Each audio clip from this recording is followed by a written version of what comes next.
We continue our study of the book of Leviticus, and we are in the midst of Leviticus chapter 10. And we looked at Nadab and Abihu last week, the case of Nadab and Abihu. If you recall, in verses 1 through 4, they offered strange fire to the Lord, which the Lord had commanded not, the Scripture says. And then it says that fire came out and consumed them in the presence of the Lord. We talked a bit about how significant that event is, as it has to do with our faithfulness. There are those today that would discount this example as having any significance for us today. But if you look at the Bible itself, both Old Testament and New Testament, you will see that God places a premium upon staying faithful and true to His Word and not altering it in any form. As we're going to see in Deuteronomy chapter 4, when we get to that point much later in our study down the road, we will see how that God forbids the Israelites from adding to or taking from His Word, altering it in any way.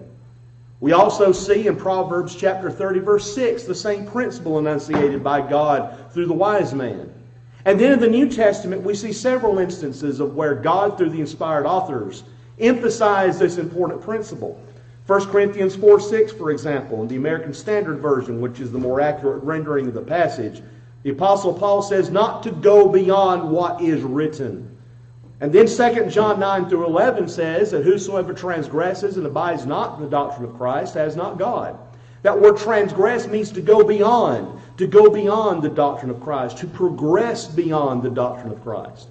He that abideth in the doctrine of Christ hath both the Father and the Son. If there come any unto you, and bring not this doctrine, receive him not into your house, nor bid him Godspeed. For he that biddeth him Godspeed is partaker of his evil deeds. We cannot go beyond the Word of God. The Bible ends in Revelation 22:18 and 19 with the warning not to add to or take from the words of the prophecy of this book. That particularly applies to Revelation, but the principle applies to the entirety of the Word of God. The reason why I'm stressing this is because God has placed a premium upon us staying faithful to His Word and not altering it. Nadab and Abihu did just that. They offered strange fire before the Lord, which He had not commanded them. And today, we see many examples of people who are going beyond the Word of God, doing things which the Lord has not commanded. And they're taking this opportunity that we have in this day of coronavirus and different crises that's going on to try to add to things that the Word of God does not authorize. We're under no liberty to do that. We need to take the example of Nadab and Abihu seriously and not alter the Word of God in any shape, form, or fashion. Well, now having said that, let's get into our text. In verse 12 it says, Then Moses spoke to Aaron and to his surviving sons Eleazar and Ithamar, Take the grain offering that is left over from the Lord's offerings by fire, and eat it unleavened beside the altar, for it is most holy. Notice that phrase again. We've seen that phrase come up many times so far. And there's things that are holy and things that are most holy. And this is one of them. You shall eat it, moreover, in a holy place. Stressing over and over again, this book is the importance of holy against that which is unholy. Because it is your due and your son's due out of the Lord's offerings by fire, for thus I have been commanded. Notice Moses stresses that. I have been commanded this. This is why it's so important. The breast of the wave offering, however, and the thigh of the offering you may eat in a clean place, you and your sons and your daughters with you, for they have been given as your due and your sons' due out of the sacrifices of the peace offerings of the sons of Israel. The thigh offered by lifting up and the breast offered by waving, they shall bring along with the offerings by fire of the portions of fat, to present as a wave offering before the Lord. So it shall be a thing perpetually due, you and your sons with you, just as the Lord has commanded. Just as the Lord has commanded over and over again, along with holy, holy place, most holy. These things are emphasized throughout this book. And they're done over and over in repetition form to get across this importance to the Israelites. But, verse 16, Moses searched carefully for the goat of the sin offering, and behold, it had been burned up. Surprise. That word behold, as we've seen in our studies in the past, means surprise. And behold, it had been burned up. So he was angry with Aaron's surviving sons, Eleazar and Ithamar, saying, why did you not eat the sin offering at the holy place? For it is most holy. And he gave it to you to bear away the guilt of the congregation, to make atonement for them before the Lord. Behold, since its blood had not been brought inside into the sanctuary, you should have certainly eaten it in the sanctuary, just as I commanded. But Aaron spoke to Moses, behold, this very day they presented their sin offering and their burnt offering before the Lord. When things like these happened to me, if I had eaten a sin offering today, would it have been good in the sight of the Lord? Now, Aaron, up to this point, since the killing of his sons, Nadab and Abihu, had been keeping his peace. But when Moses confronts him about this, Aaron makes the point, when things like these happen to me. In other words, my two sons are consumed by fire before the Lord because they offered an offering which the Lord had not commanded, this strange fire. When things like these happen to me, if I had eaten a sin offering today, in light of all of this, would it have been good in the sight of the Lord? Notice, when Moses heard that, it seemed good in his sight. Aaron was not allowed to mourn publicly for Nadab and Abihu because what they did was not in keeping with the Lord's commands. They were not allowed to do things publicly to indicate their displeasure with God and their displeasure with what had happened. But as far as mourning his sons in a private form, there's nothing wrong with that apparently, because Moses said in his writing here, it seemed good in his sight. There's a time and a place for Aaron to mourn his sons. The time was not right after the events happened, in public in front of all of Israel. The time was now in private, where he could do that away from the people of Israel. Not mourning the fact that God had done something unauthorized or had done something that was not in keeping with decorum or with humanity or with any kind of feelings, but in the sense of mourning his sons. They are his sons after all.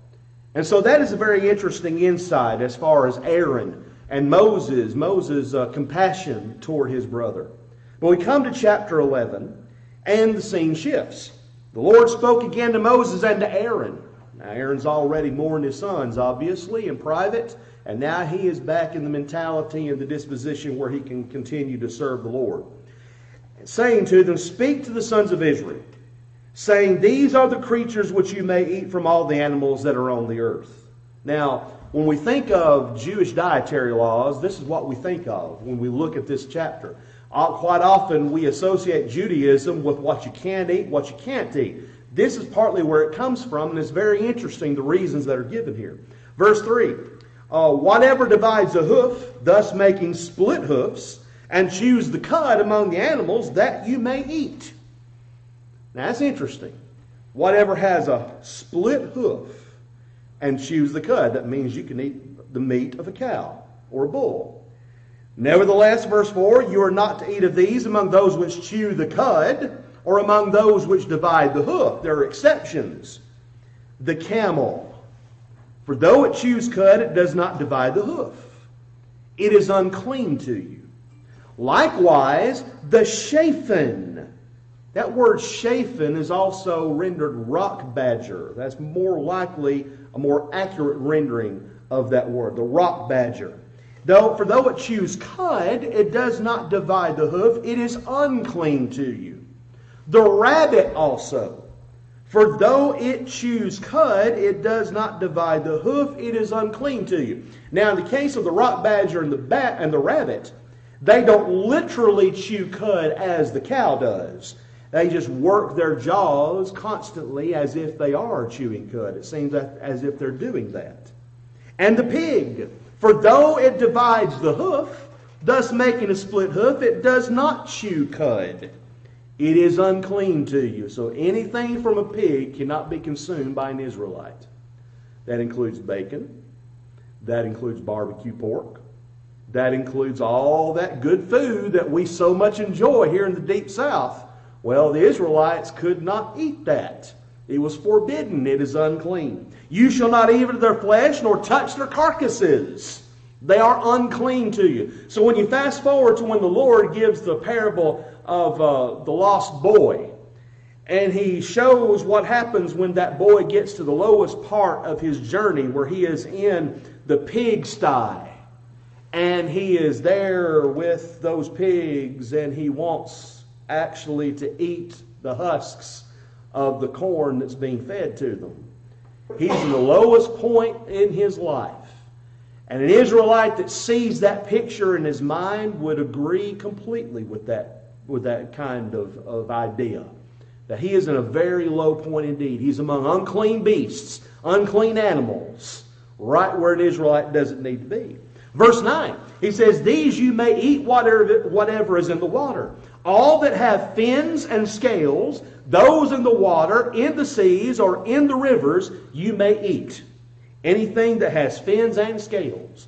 That means they could eat bass, they could eat bluegill, they could eat crappie. They could eat anything that we are familiar with here in the Deep South, except, look at verse 10. Whatever is in the seas and in the rivers that does not have fins and scales, among all the teeming life of the water, and among all the living creatures that are in the water, they are detestable things to you, and they shall be abhorrent to you. You may not eat of their flesh, and their carcasses you shall detest. Whatever is in the water does not have fins and scales is abhorrent to you. Now you think, what does this cover? This rules out shellfish. That is, they could not eat shrimp. Now there are some folks in this audience that would say, that's fine and dandy with me because I don't like shrimp. I personally love shrimp. My wife loves shrimp. But anyway, the Israelites could not eat shellfish. They could not eat crab meat. Think about that one for a moment. How often have you eaten crab in your life? Maybe you've never eaten crab. But if you've eaten crab and you like it, you understand how good it can be. The Israelites couldn't eat that. They could not eat oysters. Now, I'll eat fried oysters. That's about the only way I'll eat them. But still, there's a lot of folks that love oysters, where Israelites couldn't eat that. Eels. No, sir. No, sir. No way am I going to eat an eel. I was out fishing with my dad one time out in the Cumberland River. We were running lines, and he happened to pull up one of those hooks, and on that hook was a big old green eel. And Daddy told me later, he was thinking in his mind, well, you know, I'm just going to be a big man to take this off the hook and throw it in the water. And that thing coiled around his arm, said all the hairs in the back of his neck went up. He took that thing, just threw it back in the water. How anybody could eat an eel is beyond me, but there are those that do. Well, the Israelites could not. What about catfish? Hold on a second. You mean they couldn't eat catfish? No, they couldn't. When the Lord was on this earth, that's one fish he never ate, was catfish. He knew full well how good catfish was because he made them. He created them. He created all the things that are in the universe. But he could not eat it. There's another time that my dad and I were fishing, and we were running lines, and we got through, had a big mess of fish, and we're coming back to the bank, and it was about dusk, and there was a preacher friend of ours that lived right next to the river, wanted to try out his new bass boat with his new engine. So we got in the bass boat with him, and he took off down that river, going at it really fast, and we were near the shoreline, and there were overhanging trees, and so we were taking off down there, and I was sitting in the back. My dad's sitting toward the front, and he said that he felt something brush on the side of his face. First thing he thought of was snake, because he thought a snake had jumped down into the boat. It wasn't a snake. It was a spoonbill catfish. Have you ever seen a spoonbill catfish? Those gentlemen are very unique in their looks. Well, he took an oar, I kid you not, and whacked that thing on the head. He had nothing else to paralyze him, and he did. And he brought him up to the bank of the shore. That thing was huge. And there was a gentleman who was a member of the church that lived nearby that took that catfish and cleaned it and fixed it, and it was good eating. You may think that's a big fish story. It actually happened. I kid you not. Well, if you're just joining us, we're not talking about fishing. We're talking about Leviticus. Leviticus, the 11th chapter is where we are. This is Eastern Meadows Church of Christ in our Bible study, and we're glad that you're with us. Well, all of these fish, all of these animals, these sea animals that we've mentioned, were not allowed to be consumed by the Israelites. They are to be detestable, abhorrent to them, because they are distinguished between clean and unclean. Verse 13, these, moreover, you shall detest among the birds. They are abhorrent, not to be eaten. The eagle, and the vulture, and the buzzard. Why anyone would eat a vulture or buzzard is beyond me. I've seen too many buzzards over my life, over the course of my life, to be able to even want to even try to eat one of them. And the kite, and the falcon in its kind, every raven in its kind, and the ostrich. There are people that like to eat ostriches. And the owl, and the seagull, and the hawk in its kind, and the little owl, and the cormorant, and the great owl. You know, owls are mean birds. Have you ever seen an owl at work? Those owls are predators. They are hunters. And you don't mess with them. One time we were driving down the road at night coming back from a member's house when my dad was preaching, and there was something that hit the car and bent the antenna. It was an owl that dive bombed our car. Those things can do great damage. And the white owl, and the pelican, and the carrion vulture, and the stork, the heron in its kinds, and the hoopoe, and the bat. Why anybody would eat that is beyond me. But people sometimes will eat anything. All the winged insects that walk on all fours are detestable to you. Yet these you may eat among all the winged insects which walk on all fours, those which have above their feet jointed legs with which to jump on the earth. These of them you may eat, the locust in its kinds, and the devastating locust in its kinds, and the cricket in its kinds, and the grasshopper in its kinds. Do you recall John the Baptizer when he comes on the scene? What was his diet? Locusts and wild honey. He was a mountain man, it seems like. He was an outdoorsman. That's the way he strikes us when we first meet him. But his diet was very clean. Remember, both his parents, Zacharias and Elizabeth, were Levites. And they were righteous before God, walking in all the commandments and ordinances of the Lord blameless, Luke tells us. And so John followed suit. He had a very clean diet, eating things according to the law of Moses. Verse 23, but all other winged insects which are four-footed are detestable to you. By these, moreover, you will be made unclean. Whoever touches their carcasses becomes unclean until evening. And whoever picks up any of their carcasses shall wash his clothes and be unclean until evening. Concerning all the animals which divide the hoof but do not make a split hoof, or which do not chew cud, they are unclean to you. Whoever touches them becomes unclean. Also, whatever walks on its paws, among all the creatures that walk on all fours, are unclean to you. Whoever touches their carcasses becomes unclean until evening, and the one who picks up their carcasses shall wash his clothes and be unclean until evening. They are unclean to you. Recall now when he says unclean to you, and you have to wash to become clean, we're talking ceremonial cleanliness. Being ceremonially unclean. What does that mean? You don't come before the Lord unclean. That's the idea to an Israelite. You do not present yourself in worship to God unclean. That's the principle that Moses is emphasizing through inspiration. Verse 29. Now these are to you the unclean among the swarming things which swarm on the earth. The mole and the mouse and the great lizard in its kinds, and the gecko and the crocodile and the lizard and the sand reptile and the chameleon. Now these animals are not normally eaten. And if anybody today eats those things, I'd have a real big question as to their sanity. That's just me, however. Still, there are those that would. And he's emphasizing to the Israelites, these are unclean. These are to you the unclean among all the swarming things. Whoever touches them when they are dead becomes unclean until evening. Also anything on which one of them may fall when they are dead becomes unclean, including any wooden article, or clothing, or skin, or sack, any article of which use is made. It shall be put in the water and be unclean until evening, then it becomes clean.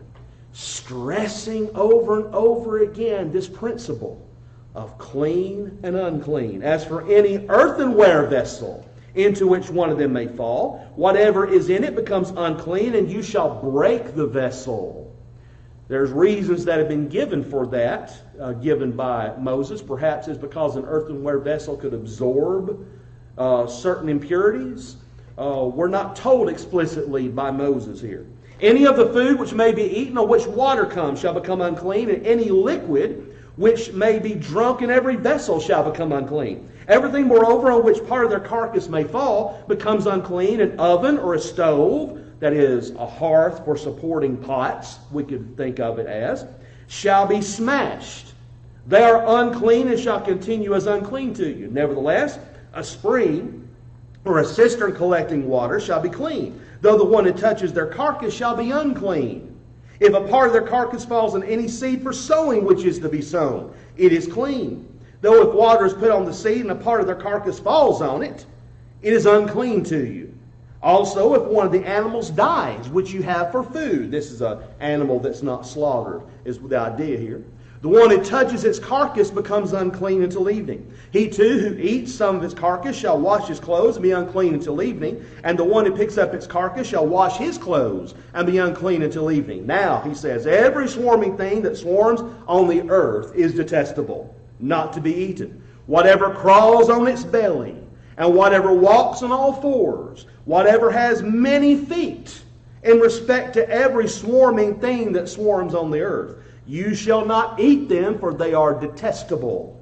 Do not render yourselves detestable through any of the swarming things that swarm. And you shall not make yourselves unclean with them, so that you become unclean. Here's the reason. Here's the kicker. For I am the Lord your God. Consecrate yourselves, therefore, and be holy, for I am holy. What God is trying to do through all of these regulations that we've read thus far, all that we're going to be reading throughout the rest of this book, all of this is geared toward this. Be holy, for I am holy. Be like God. And you shall not make yourselves unclean with any of the swarming things that swarm on the earth.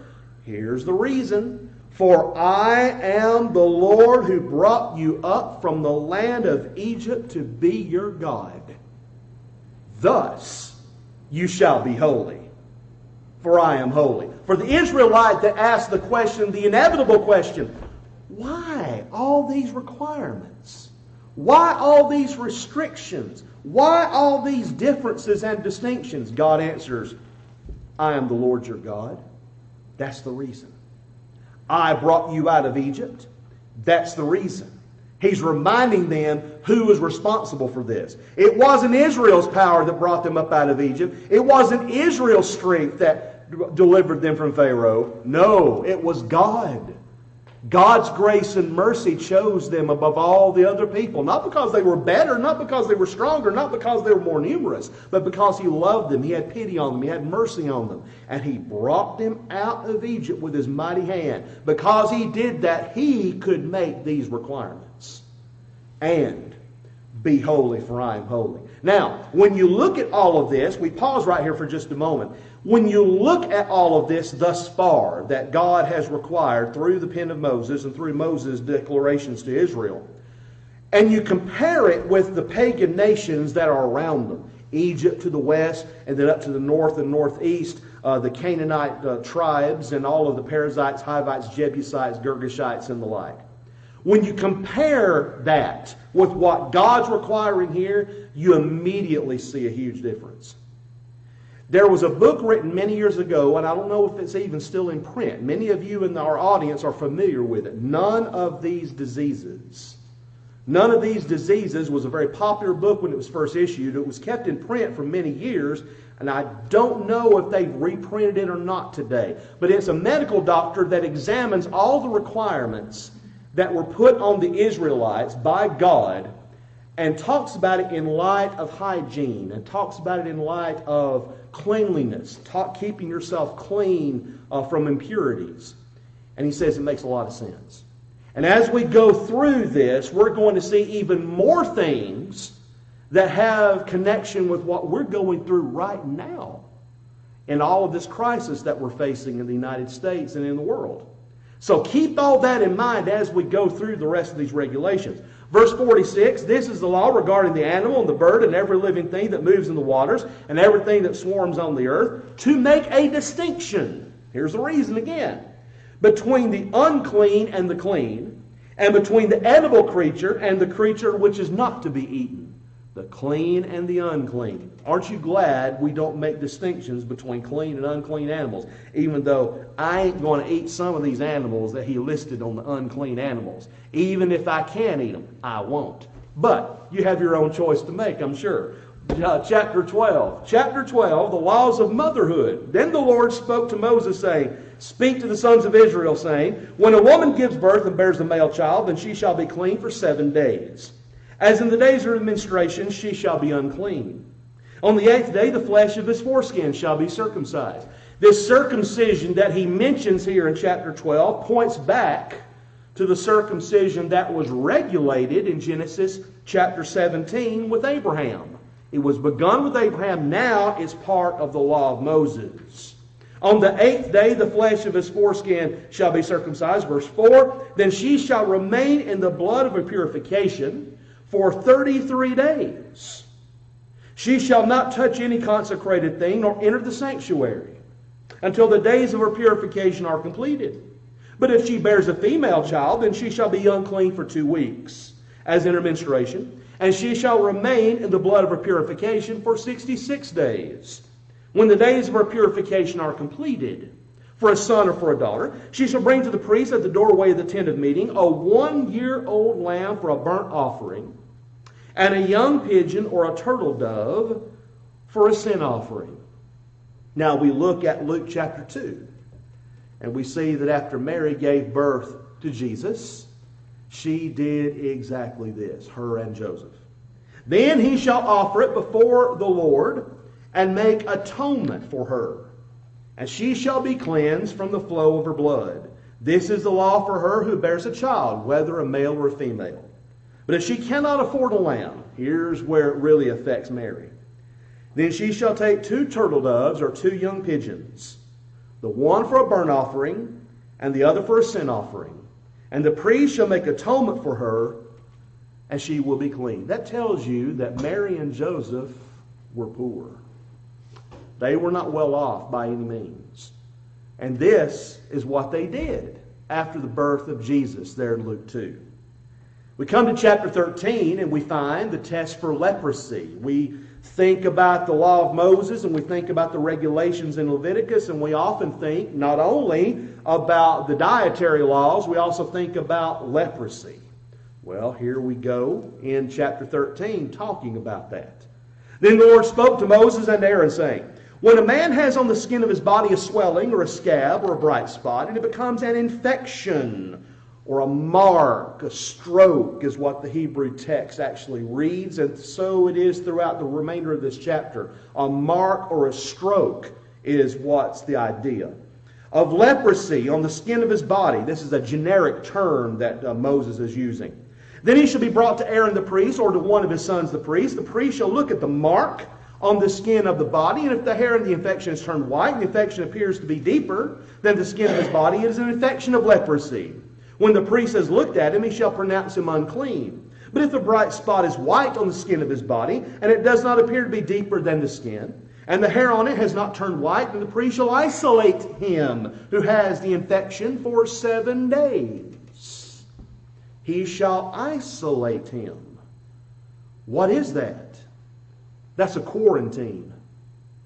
He's to quarantine him. Look further. The priest shall look at him on the 7th day, and if in his eyes the infection is not changed, the infection is not spread on the skin, then the priest shall isolate him for 7 more days. Another week of quarantine.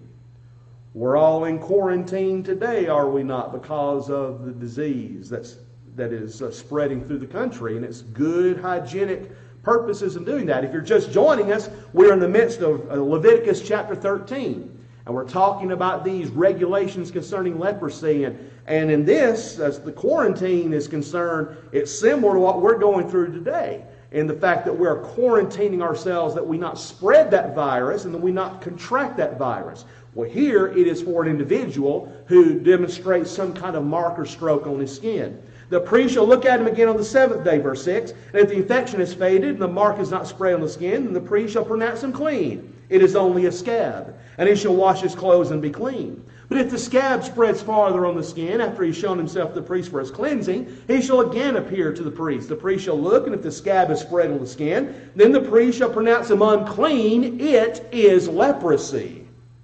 It's not just a mark, it's not just a scab. If it's spreading, it's leprosy. When the infection of leprosy is on a man, then he shall be brought to the priest. The priest shall then look, and if there is a white swelling in the skin, and has turned the hair white, and there is quick raw flesh in the swelling, it is a chronic leprosy on the skin of his body.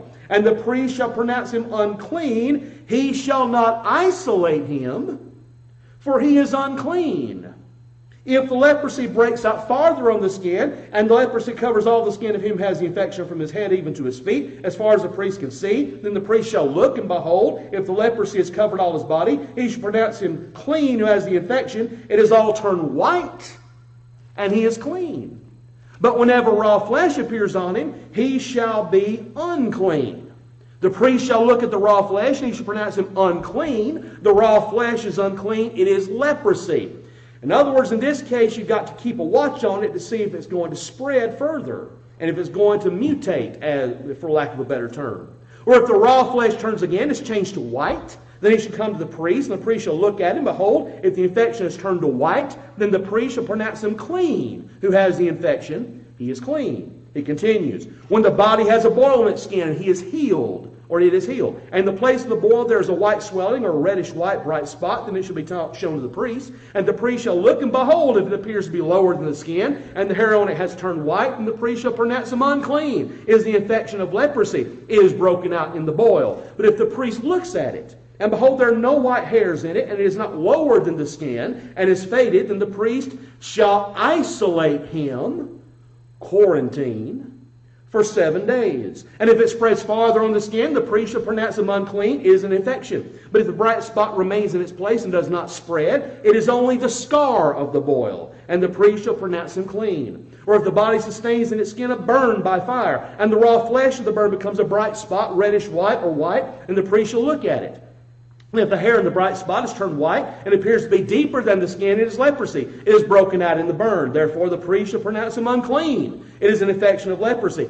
Now, let's pause right here. The reason why he's emphasizing this is because leprosy was a very common disease in the ancient world. And quite often, if you got leprosy, it was a death sentence. And something had to be done for the Israelites who contracted it, to protect the remainder of the tribes. These procedures that we're looking at, is for not only ceremonial purposes, but also for hygienic purposes.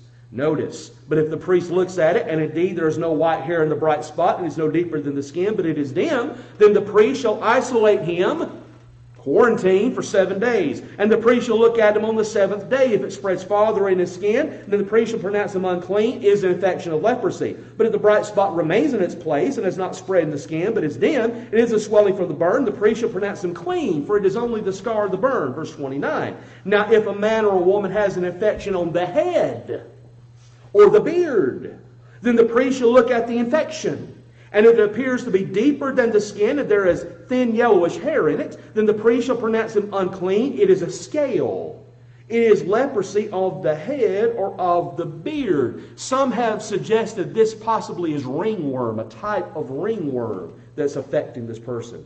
But if the priest looks at the infection of the scale, and indeed it appears to be no deeper than the skin, and there's no black hair in it, then this priest shall isolate, quarantine, the person with the scaly infection for 7 days. On the 7th day, the priest shall look at the infection, and if the scale is not spread, no yellowish hair is grown in it, and the appearance of the scale is no deeper than the skin, then he shall shave himself. But he shall not shave the scale. And the priest shall isolate, quarantine, the person with the scale 7 more days. And on the 7th day, the priest shall look at the scale, and the scale is not spread in the skin, and appears to be no deeper than the skin. The priest shall pronounce him clean, and he shall wash his clothes and be clean. But if the scale spreads farther in the skin after his cleansing, then the priest shall look at him, and if the scale is spread in the skin, the priest need not seek for the yellowish hair. He is unclean. If in his sight the scale has remained, however, and black hair has grown in it, the scale has healed. He is clean, and the priest shall pronounce him clean. When a man or a woman has bright spots of the skin or the body, even white bright spots, then the priest shall look, and if the bright spots on the skin of their bodies are a faint white, it is eczema that is broken out on the skin. He is clean. Do you see the differences here? He's trying to make a distinction between actual leprosy and more common skin infections that can come in. And of course, today we see individuals with skin infections of different types. And this is what the law of Moses is accounting for. All of these different kinds of infections that don't break out into leprosy, which is the dread disease after all. Verse 40. Now if a man loses the hair of his head, he is bald, he is clean. If his head becomes bald, the front and the sides, he is bald on the forehead, he is clean. But if on the bald head or the bald forehead there occurs a reddish-white infection, it is leprosy breaking out in his bald head or his bald forehead. Then the priest shall look at him, and if the swelling of the infection is reddish-white on his bald head or his bald forehead, like the appearance of the leprosy in the skin of the body, he is a leprous man, he is unclean. The priest shall surely pronounce him unclean, his infection is on his head. As for the leper who has the infection, his clothes shall be torn, and the hair of his head shall be uncovered, and he shall cover his mustache and cry, unclean, unclean. He shall remain unclean all the days during which he has the infection. He is unclean. Notice this. He shall live alone. His dwelling shall be outside the camp. That's quarantine. No doubt about it. When a garment has a mark of leprosy in it, whether it is a wool garment or a linen garment, whether in warp or woof, of linen or of wool, whether in leather or in any article made of leather, if the mark is greenish or reddish in the garment or in the leather, or in the warp or in the woof or any article of leather, it is a leprous mark and shall be shown to the priest. Verse 50, then the priest shall look at the mark and shall quarantine the article with the mark for 7 days. So there's not only provisions made for quarantining the individuals who have leprosy, there's also provisions made for quarantining the clothes that they wear. And of course, hygienically, that makes sense, as well as ceremonially. He shall then look at the mark on the seventh day. If the mark is spread in the garment, whether in the warp or in the woof or in the leather, whatever the purpose for which the leather is used, the mark is a leprous malignancy, it is unclean. So, here's the kicker. He shall burn the garment, whether the warp or the woof, in wool or in linen, or any article of leather in which the mark occurs, for it is a leprous malignancy. It shall be burned in the fire. Burn the clothes of the person that has it. We have seen such things as this done over the many centuries and over the many years. And this, of course, derives from this practice that the Israelites were enjoined to do by God. This is different from the nations round about them. This is a different hygienic procedure that they are to engage themselves in, because the nations round about them, all of those pagan religions, have no care, have no concern for all of these different things. Verse 53. But if the priest shall look, and indeed the mark is not spread in the garment, either in the warp and the woof, or in any article of leather, then the priest shall order them to wash the thing in which the mark occurs, and he shall quarantine it for 7 more days. After the article with the mark has been washed, the priest shall again look, and if the mark has not changed its appearance, even though the mark is not spread, it is unclean. You shall burn it in the fire, whether in eating away has produced bareness on the top or on the front of it. Then if the priest looks, and if the mark is faded after it has been washed, then he shall tear it out of the garment or out of the leather, whether from the warp or from the woof. And if it appears again in the garment, whether in the warp or in the woof, or if in any article of leather, it is an outbreak. There was a movie that was made several years ago called Outbreak, about a virus. It starred Dustin Hoffman, I believe, and Sharon Stone. It's different from the other movie that came out several years ago with some other Hollywood stars about another viral outbreak. But notice, the word is used. It is an outbreak. The article with the mark shall be burned in the fire. The garment, whether the warp or the woof, or any article of leather from which the mark has departed when you washed it, it shall then be washed a second time and will be clean. Then he says, This is the law for the mark of leprosy in a garment of wool or of linen, whether in the warp or in the woof, or of any article of leather, for pronouncing it clean or unclean. Quite often when you go through the book of Leviticus, you get lost, bogged down sometimes in all of these regulations. But if you look at it from the big picture, if you look at it from the 60,000-foot perspective, this is to keep Israel clean ceremonially, but it's also especially to keep them clean hygienically. It's to protect them from all these diseases which they could be exposed to. Chapter 14, we'll see how far we get. Then the Lord spoke to Moses, saying, This shall be the law of the leper in the day of his cleansing. What if a leper is cleansed? Well, you look at the life of Jesus, and didn't Jesus cleanse lepers? Oh, yes, he did. He healed lepers. Well, what happens when a leper is cleansed? What happens when a leper is healed? He says, Now he shall be brought to the priest, and the priest shall go out to the outside of the camp. Thus the priest shall look, and if the infection of leprosy has been healed, notice that word, healed in the leper, then the priest shall give orders to take 2 live clean birds, and cedar wood, and a scarlet string, and hyssop for the one who is to be cleansed. That is interesting, that God, through the pen of Moses, gives instruction on what to do for a leper who has been healed. Not just cleansed, healed. I am certain that when the Lord sent the leper to the priest, and that priest saw the leper who had it completely healed, I'm sure that just completely floored him, stunned him. And then he would be reminded of what God said through the pen of Moses here in Leviticus 14. The priest shall also give orders to slay the one bird in an earthenware vessel over running water. As for the live bird, he shall take it together with the cedar wood and the scarlet string and the hyssop, and shall dip them in the live bird and the blood of the bird that was slain over the running water. He shall then sprinkle 7 times the one who is to be cleansed from the leprosy, and shall pronounce him clean, and shall let the live bird go free over the open field. Why would he let the live bird go free? That would symbolize the fact that this leper is now clean. He's healed. He's free from his disease. He can now go out and be a part of the greater community. He doesn't have to be isolated anymore. He doesn't have to be quarantined anymore. Don't you know when the day comes when we are released from our quarantine, that it's going to be a great day indeed for this country? But I can say that the regulations that are in place right now are good. They are good. I've had one cousin that almost died of this COVID-19 virus. She's doing okay in Mississippi right now with her husband. I have another cousin who lives in Tennessee who preaches. His wife just found out 2 days ago that she has the disease.